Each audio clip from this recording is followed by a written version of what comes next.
और साधु महंता ने और किसानों ने रंग बिरंगे लंगर लाए हुए ने तो मैं कई बार बेनती कर चुका कि इस संघर्ष के आप लंगर संघर्षी ने भुल गए भी आप आए किहड़े काम सी और चुप चुपीते दिल्लियों फिर चले जीए मोदी को ज्ञान सुनानी सौखी हो जाए इस करके संघर्ष भी याद रखा करो और नारे लाते जाया करो मेरे वीरों जाटो भराओ नारे लाते जाया करो ये मुर्दाबाद करते जाया करो मोदी को चुप करके नहीं जाना बस नारे लाते जाना ते नारे लाते आना जो पिंडों में रह गए मेरे वीर उन्होंने भी बेनती आ भी इस संघर्ष में पहुंच के आप अपना जो हिस्सा पाओ क्योंकि संघर्ष जो इतिहासिक संघर्ष बन चुका ये संघर्ष दां गल होया करनगियां हर मंच उत्ते इस संघर्ष का जोड़ा इतिहास वो जताया जाएगा हर गल दसी जाया करेगी इतों की क्योंकि इत्थे बहुत बड़ा एकता का प्रचार और एकता हो चुकी है इत्थे पता नहीं लगता कि जाट भरा किहड़े आ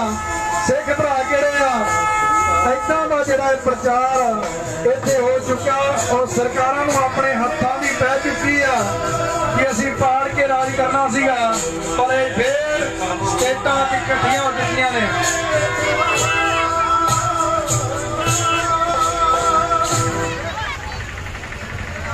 इस करके पहला दो सरकारों का दो स्टेटां का जिहड़ा मुद्दा सी अज पूरे भारत का मुद्दा बन चुका और सरकारों को झुकना पवेगा क्योंकि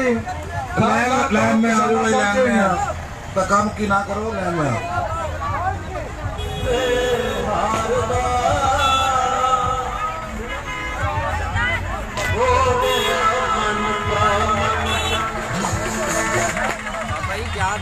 दईओ दईओ पप्पू साहब दईओ भाई साहब मुड़ भर के दईओ ना एक हाथ ना दईओ जिन्नी आउंदी है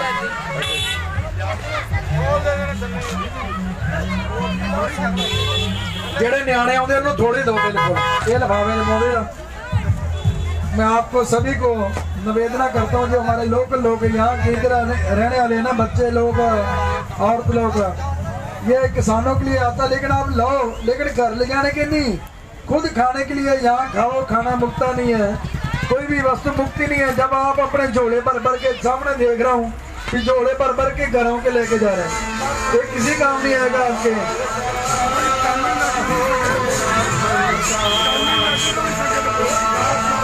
साढ़े को तमिलनाडु तो किसान जथेबंदी पहुंची है तमिलनाडु तो क्योंकि इस राजधानी से सारे का हक है और सारे अपने हक जताने वास्ते अपने हक लैन वास्ते संगत पहुंच रही आंध्रा केरला तमिलनाडु मद्रास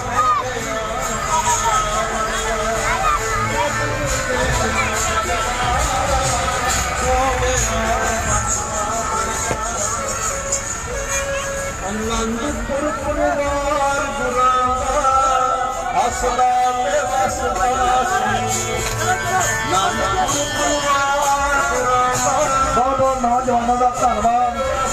तकरीबन जे देखिए 80 तो 85% जो नौजवान इस संघर्ष में पहुंचे ने और इन्होंने एक सतयुग का माहौल बना दिता मैं कि गल्लां करदा हुंदा कि नौजवान गली च तुरिया जाए तो रोड़ियां नूं ठिड्डे मारदा जांदा इट्टां नूं ठिड्डे मारदा जांदा क्योंकि ये आदत आ किसी ना किसी को टूटी वधन की पर नौजवानों ने इतने साबित कर दिता इतने हरेक स्टेट तो नौजवान आया पर उन्हें एक साबित कर दिता कि नौजवान के बहुत ही जन शक्ति शांतमई संघर्ष में बिल्कुल शांत है जिदन लोड़ पई अपना जज्बा जरूर दिखाएगा सरकार को बार बार बेनती है कि जी पब्लिक ने तुहानू बनाया सीगा तुहानू कुर्सी ते बिठाया ये तुहानू कुर्सी तो जरूर लाउणगे पर बेनती है तुसीं इन्हां दे वादे मन लो इन्हां दे हक इन्हां नूं दो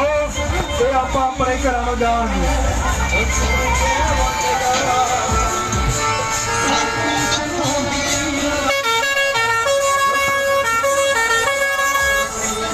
फुल फुल